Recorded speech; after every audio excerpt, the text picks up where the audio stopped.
गुरुजी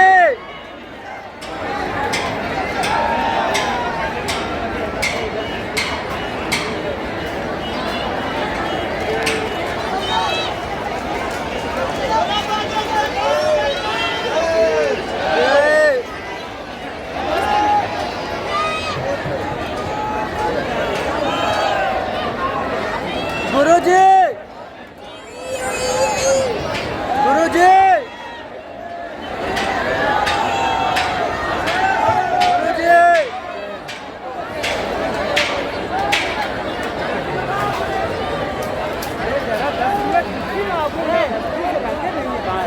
अंदर आ गए आया आया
किलेश्वर महादेव की जय जय श्री राम।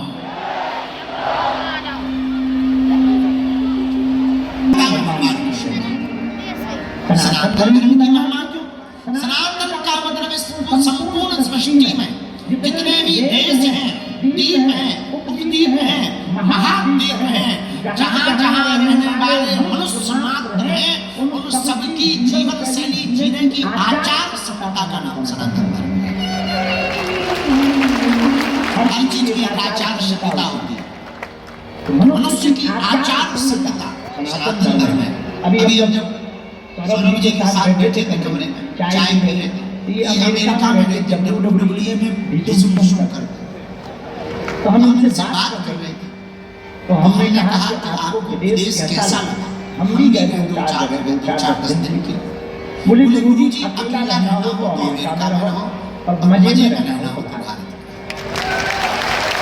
वहाँ लोग हैं, इंसान हैं, पर इंसानों में एक दूसरे से मतलब नहीं है। हमारे भारत में गांव में किसी की चोरी हो जाए तो पूरा गांव बैठा रहता है कि कितने बजे कितना जगह कुछ भी हो एक बात पूछ लेते, एक बात अपना तो जता लेते। तब इन्होंने हमसे पूछा कि आपका विचार क्या है विदेशों में। हमने कहा विदेशों की दृष्टि है व्यापार की, भारत की दृष्टि है परिवार की।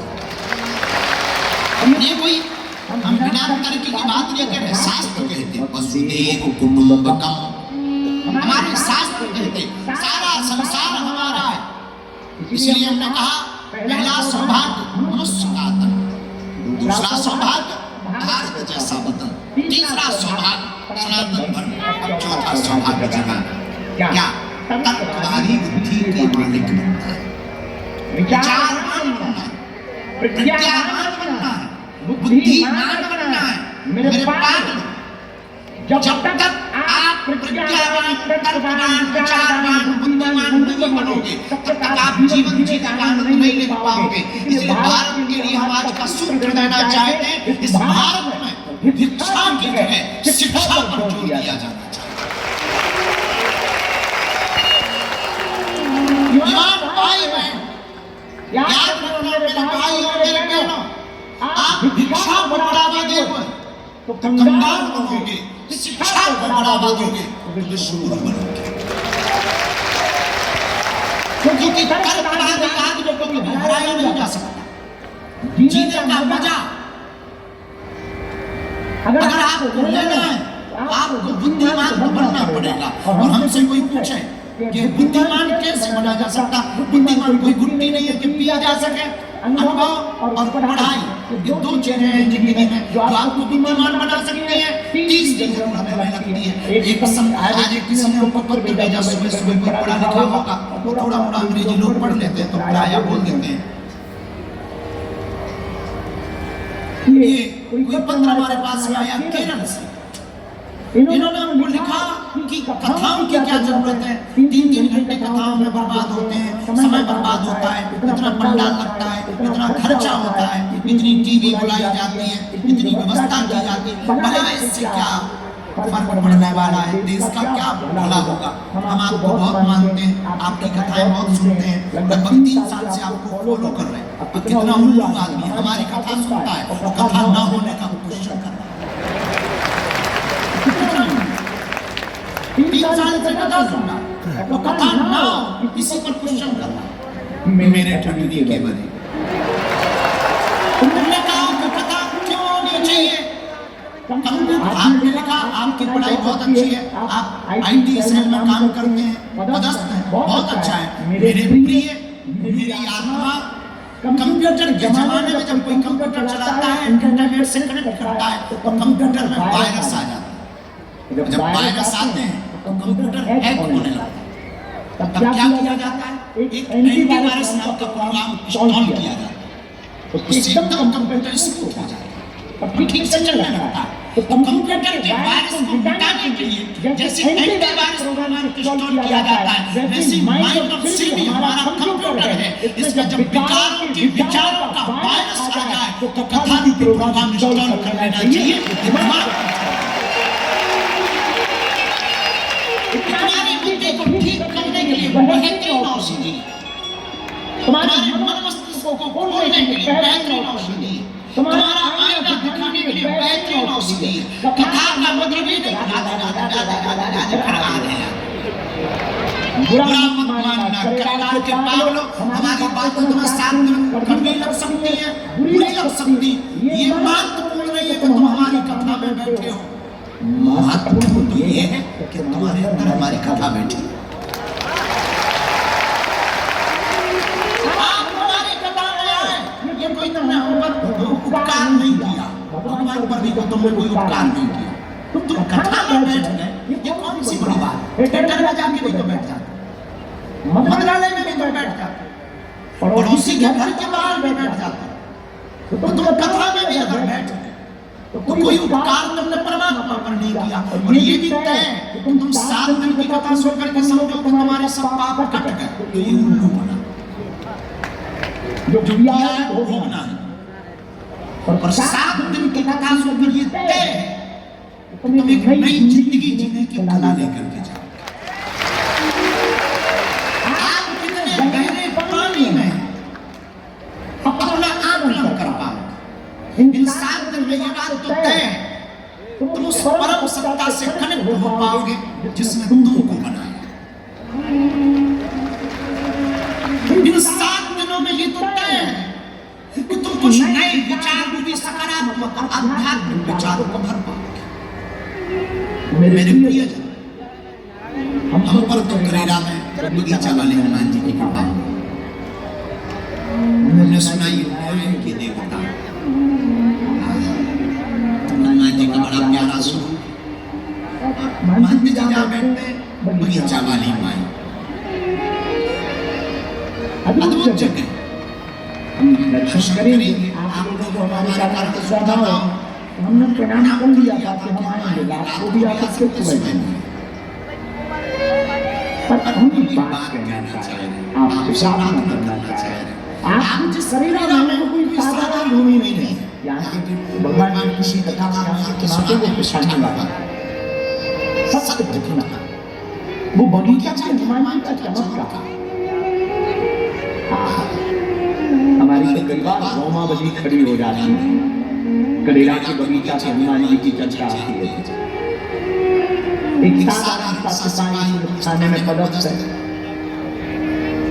और वो पूजा में इतना मस्त हो गया, वो भूल गया और उसके बड़े सीनियर अधिकारी निरीक्षण करने आए, वो इतना डूब गया कि पता नहीं था। और जिस खाने में पता था उसके कुछ लोग ही क्या करते थे, उन्होंने सोचा ये ठीक याद उपस्थित नहीं होगा तो सीनियर अधिकारी इसकी शिकायत ये बहुत लापरवाह है। और वो तो प्रभु की पूजा में हुआ था। हनुमान जी बगीचा वाले हनुमान जी की आरती कर रहा था, आरती गा रहा था। हनुमान जी ने सोचा इसका अधिक ना होगा, बुरा ना होगा। ये हमारे प्रभु का स्वभाव है, कितना मीठा स्वभाव है। हमारे भक्त का बुरा ना हो जाए तो वो आरती करता रहा और हनुमान जी उसका रूप बना करके सिपाही बन करके खड़े थे।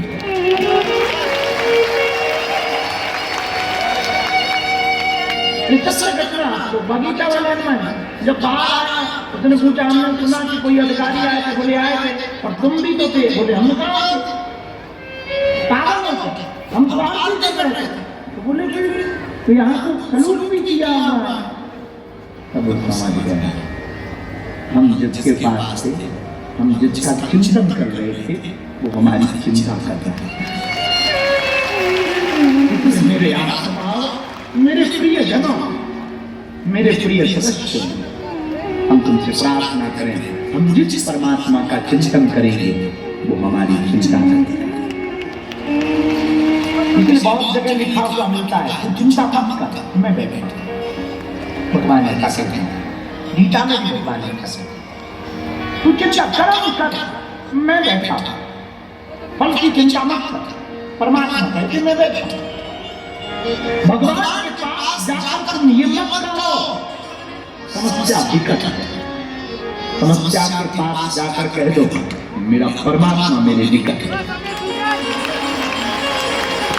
मेरा भगवान मेरे पास। आज हमारे लिए भैया सौभाग्य जागे, हम तो बहुत खुश हैं कि जिन बगीचा वाले हनुमान जी की चर्चा, जिन राधा कृष्ण के मंदिर की चर्चा हम कथाओं में सुनाया करते थे, हम तो महंत जीतू महाराज जी को धन्यवाद देंगे कि आपने ठीक कथा ले ली। आप भी ताली बजा के मैं धन्यवाद। इनके पुरस्कार, इनकी पूरी टीम, इनका भगवती के प्रति समर्पण ठीक किया, हमें बुलाया ना। अब जिनकी हम कथा गाते हैं, हम तो बहुत ज्यादा अंग्रेजी में एक शब्द है एक्साइटेड, हाँ अब जो भी हो समझ जाओ, हिंदी में उसको कहते हैं हम बहुत उत्साहित हैं। हम मनी मन में बहुत जब आ रहे थे तब भी पुरम खटोला थे, जब हम आ रहे थे तब सोच रहे थे, सो नहीं पाए, तलाशें बंद कर रहे थे, थोड़ा सा काम धाम भी कुछ कर रहे थे, तो हम सोच रहे थे कितनी अद्भुत बात है। जो कथा हमने सुनाई वो अपनी आंखों से देखेंगे। जिन बगीचा वाले हनुमान की कथा हम सुनाते थे, जिन करेला के मंदिर की बांके बिहारी मंदिर की कथा हम सुनाते थे, उन बांके बिहारी जी को आज हम आंखों से देखेंगे। तो आप सब यजमान बने हुए हमारे परिवार के लोग, पीछे छोटा समुदाय बैठा हुआ, मंचासीन विराजमान सभी संत महंतगण, मंच पर दक्षिण भाग में विराजमान यहाँ के बगीचा वाली माई के महंत जी, और हमारे सब लोग प्रिय देश विदेश में कथा को सुन रहे हैं, एक चौपाई के साथ हम दंडवत करते हैं।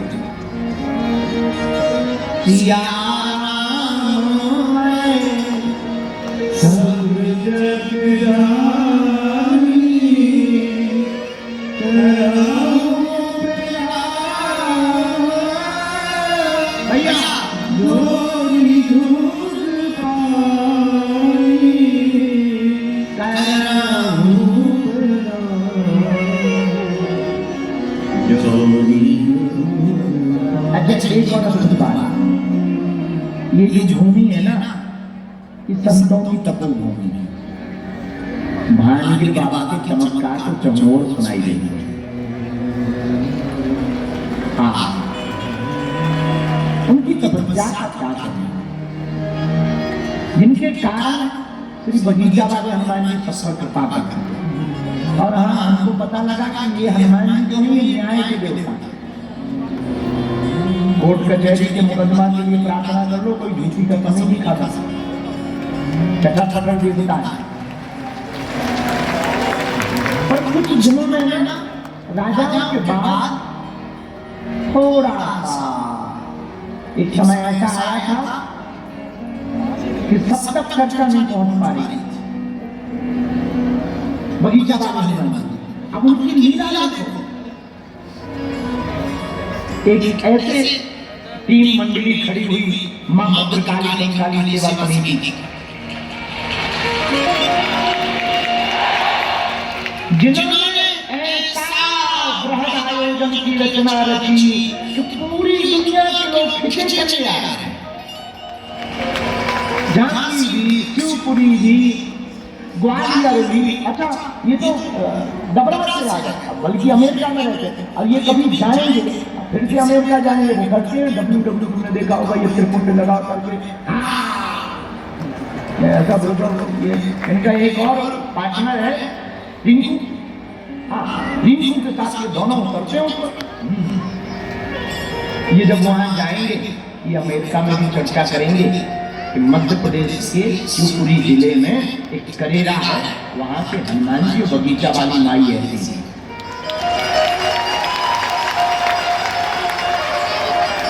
हम तो चाहते हैं करेरा में हर साल मेला लगे,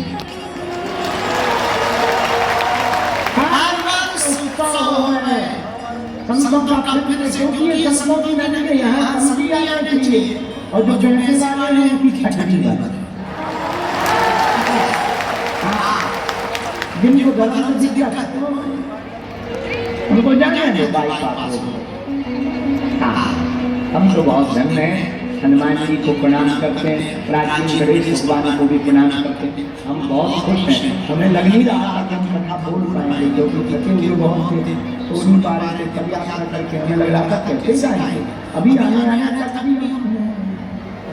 ये आए थे तब हम लोग को एकदम कंबल हो गया।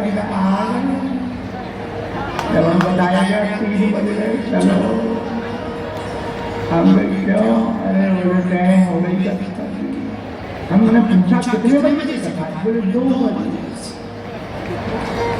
बजे कितने में, 3:15। तब फिर हमारी भीतर से देवता जगे, जल्दी जल्दी चलना पड़ना लगाया। अरे उनका गजब हो गया, हम अपने टाइम के हिसाब से सही समझ गए, क्योंकि हमने 2 बजे अपनी घड़ी बंद कर दी थी, तो हमारे अभी भी 2 बजे।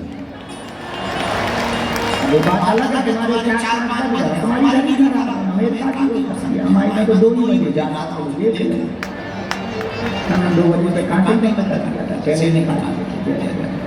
तो जब बजे कितने बजे, 2 बजे आया देखो। हाँ तो अद्भुत जगह है, अद्भुत भूमि है, कथा जब होगी ठाकुर जी लीलाएं गाई जाएंगी, अद्भुत आनंद आएगा।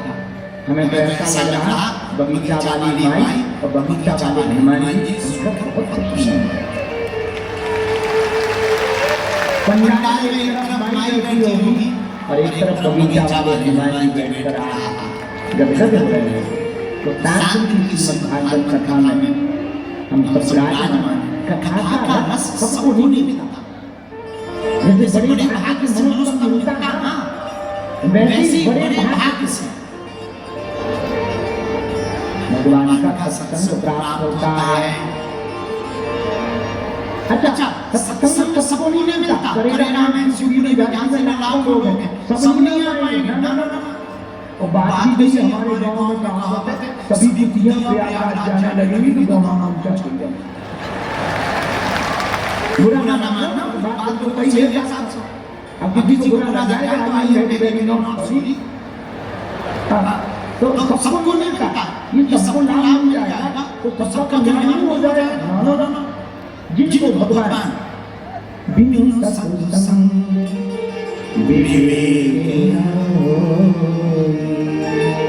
राम कृपा बिनु सुलभ सोई, राम कृपा बिनु सुलभ सोई। बिना सत्संग के विवेक नहीं आता, पर सत्संग क्या है? सत्य की बात सुनना और करना। सत्य कौन है?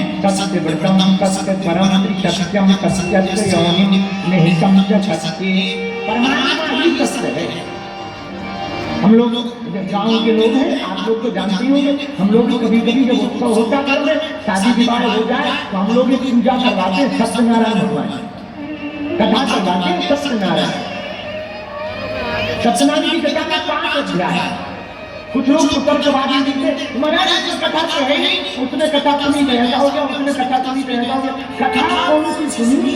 अरे पगला, सत्यनारायण का अर्थ ये समझ लो, सत्य ही नारायण है और नारायण ही सत्य है, यही तो कथा है। तो परमात्मा कहाँ है? जहाँ भक्त हैं, भगवान के लाडले महंत है, महात्मा है, वही परमात्मा। पर भगवान की कथा सबको क्यों नहीं मिलती? भैया सबको इसलिए नहीं मिलती, तो ना सबको चाहिए पर सब आ नहीं पाते। जैसे सब सुखी नहीं है, कोई तन दुखी, कोई मन दुखी, कोई धन में न रहे उदास, और थोड़े थोड़े सब सुखी, सुखी राम के दास।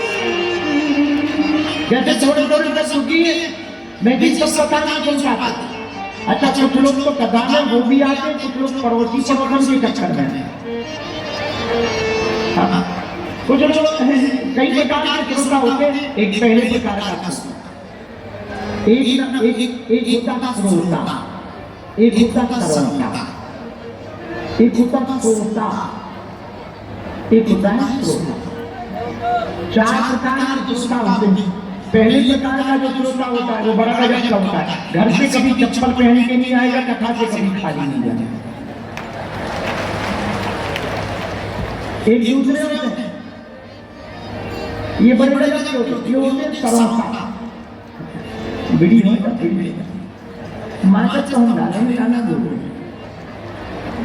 ये खाना भी नहीं किया। तीसरे होते हैं श्रोता। कुछ लोग कथा में तो आ जाते हैं, पर कथा इनके अंदर नहीं बैठ पाती। बोले क्यों? कथा होती के बीच में बात उठे अपना,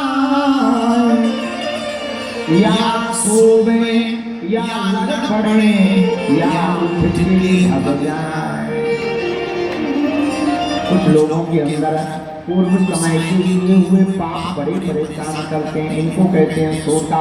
ये कथा में आकर के ही सो जाते हैं, या कथा में मन नहीं लगता है, या कथा से उठ करके भाग जाते हैं। पर एक होते हैं श्रोता, हनुमान जी की तरह।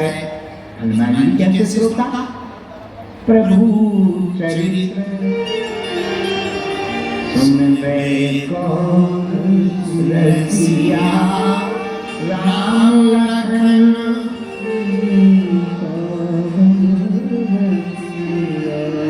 ये श्रोता कौन है? जो कथा में सबसे पहले आवे और सबसे बाद में जावे, और कथा सुन करके जो अपने जीवन में होता है उसी को श्रोता है।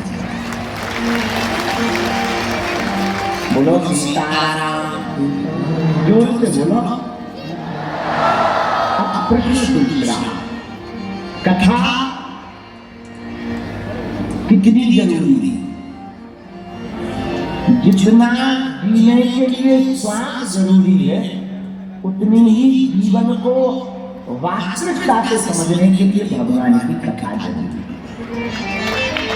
अच्छा महाराज, कथा से होता है, कथा से पहला फायदा मन के विकार शुद्ध होते हैं, विचार परिवर्तित होते हैं। कथा का दूसरा फायदा, कथा का दूसरा फायदा है भगवान के संबंध होता है ना। उसको कहते हैं पूजा पाठ करना, भगवान को मानना। ये भक्ति नहीं है, ये है आस्तिकता। भगवान को मानना आस्तिकता है, लेकिन भगवान को मानकर भगवान से कोई अपना संबंध जोड़ लेना ही भगवान की भक्ति है। आशा एक राम जी से दूजी आशा एक राम जी से दूजी आशा एक राम जी से दूजा नाता एक राम जी विधि का विधान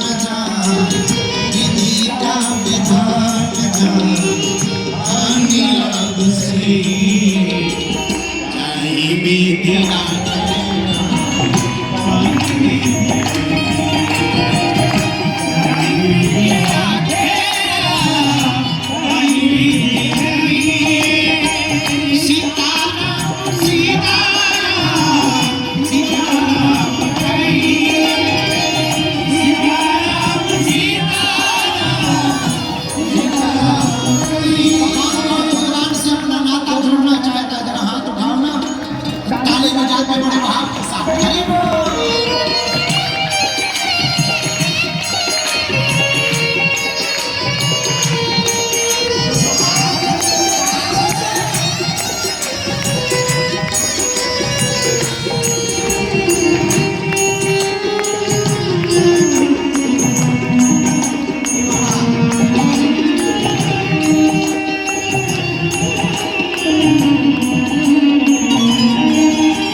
भगवान को पाने का एक उपाय क्या?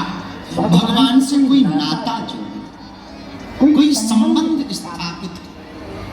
अब सुनाना तो हमें भागवत है, लेकिन बात उठ गई है तो एक बात कहूं,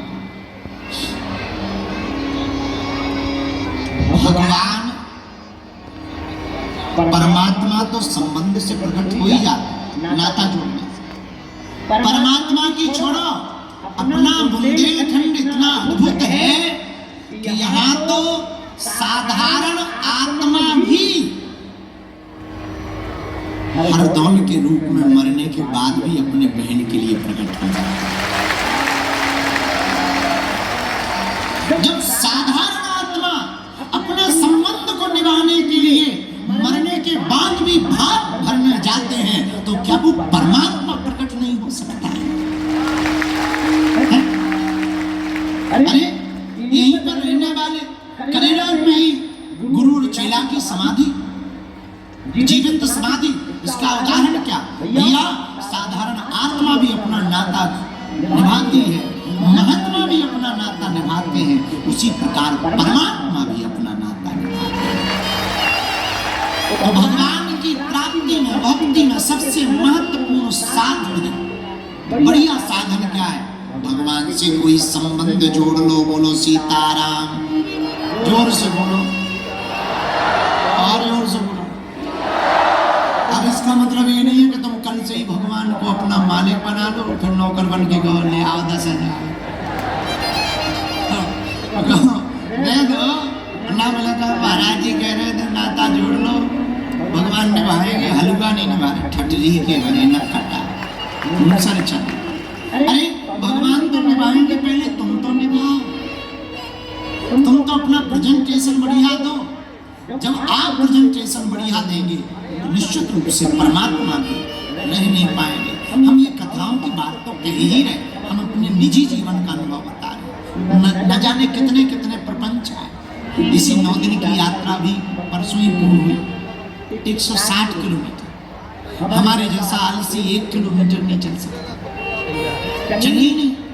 8-9 साल के थे तब से ही हमको आशीर्वाद है भभूति, खुश भभूति, जिंदगी भर भभूति ही हमने बांटी। गुरुजी बोले बेटे तुमको पद यात्रा करनी है, हमका मर गए राम। रात को बोले जिस दिन पद यात्रा करनी थी, बोले तुम्हें खड़ाऊं नहीं पहनूंगी, हमका और मरे। लेकिन हमें लगा क्या हम चल पाएंगे? सुबह से जब पद यात्रा प्रारंभ करनी थी तो मंदिर चढ़ गए बालाजी के सामने, जिनसे जीवन हमारा शुरू। हमने गुरुजी को प्रणाम किया, सन्यासी बाबा को, बालाजी को प्रणाम किया। जा रहे हैं, लोग बहुत हैं, हमें अपनी चिंता नहीं, पर किसी का बाल बांका नहीं।